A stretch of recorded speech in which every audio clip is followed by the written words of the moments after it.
Hey y'all, it's Dr. Shamanda. Welcome back to my channel where we talk about all things mental health, personal finances, overall strategies to live your best life. Welcome and welcome back to my channel. If you're new here, I am a single mom of two teenagers, 17 and 18, and a former high school dropout turned doctor PhD. And we are focused on financial freedom, time freedom, and building generational wealth. So welcome and welcome back, you guys. I am super duper excited. It is Saturday morning, and yeah, I have gotten through the work week. And if you guys don't know, I'm a licensed therapist, so I provide mental health and addictions treatment. And I'm also in private practice as well. So I work full-time for an organization, but also in my own private practice, and content creator. I have my own production company, just a lot of different things.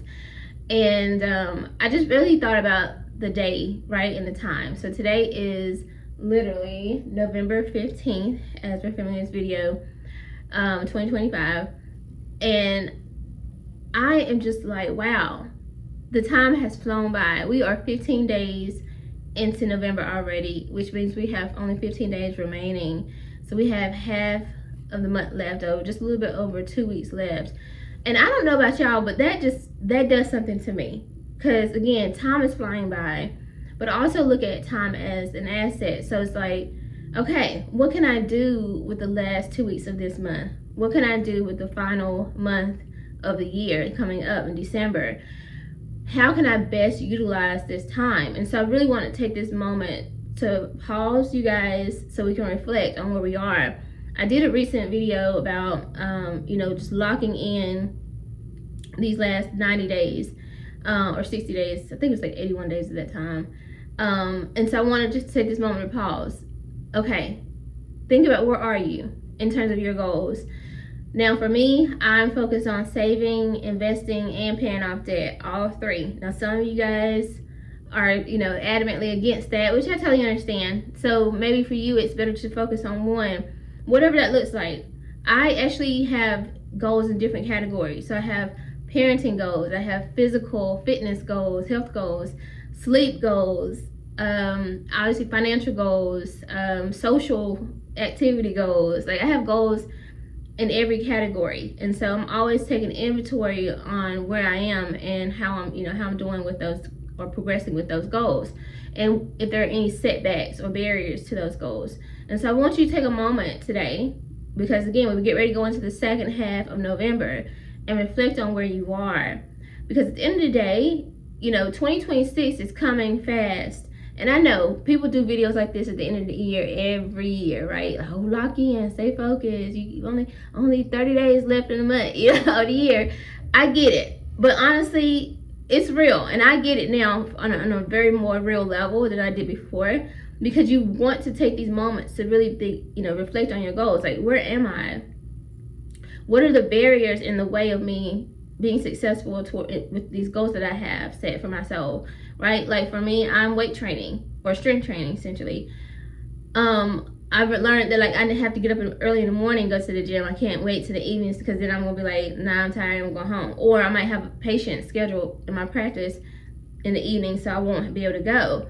And if I do, it's gonna be later, super later, and then I gotta get up the next day for work, right? My regular full-time job. So that doesn't work. So then it's like, okay, well, that's going to be a barrier, and it's going to be a legitimate excuse for you to not go to the gym. So what do you need to do? I had to shift to going to the gym in the morning, and then making sure that I eat a high protein breakfast. So things like that. Take inventory. Now when it comes to finances, because this is a finance education video or channel, let's look at that. Savings, that's a really big goal for a lot of us this year, specifically because of all the layoffs and all the things that are going on in the economy.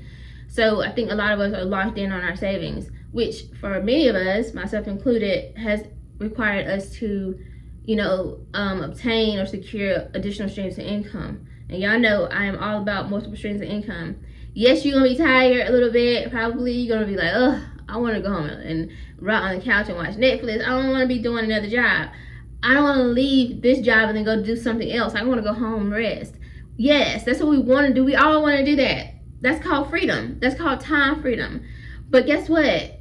If you weren't born with a silver spoon in your mouth, I'm just gonna call it what it is. If you weren't, and I don't know this to them because I want my kids to have one and my grandkids to have a silver spoon, so whatever, right? But if you weren't born with that and you're pretty much starting from the bottom, or you're the first person in your family and you're building that generational wealth, then it's going to require you to get up and sacrifice those hours of sleep or rest or rotting on the couch. You're going to have to do this, and keep in mind that it's obviously just temporary, it's not forever. But it's going to require you to get those multiple streams of income. Personally, I tell you guys, I have a practice.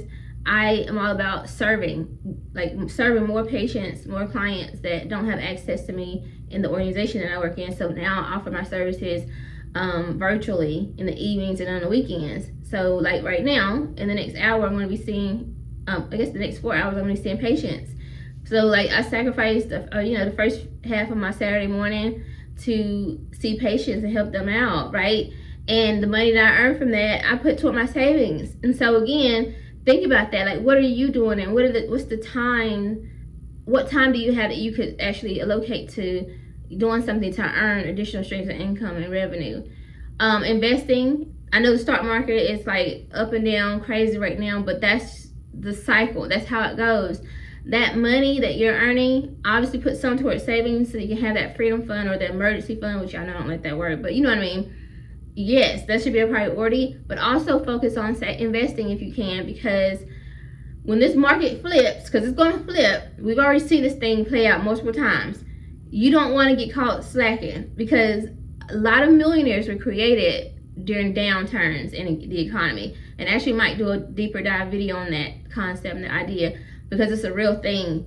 There are so many people who are so regretful that they didn't invest during all these the previous downtimes, because when it flips and you got your money invested and you bought those stocks on it cheaper, because when it's in the red it's cheaper, on the flip side of that, you are looking good. Your account is sitting heavy, and so you can do so much with that money. If you want to use it for something, to invest in other things, you could. At least you have it available to you. And then of course paying off debt. Y'all, I am super excited to see these numbers go down in terms of debt, because at the end of the day, when you think about net worth, it's your assets minus your liabilities.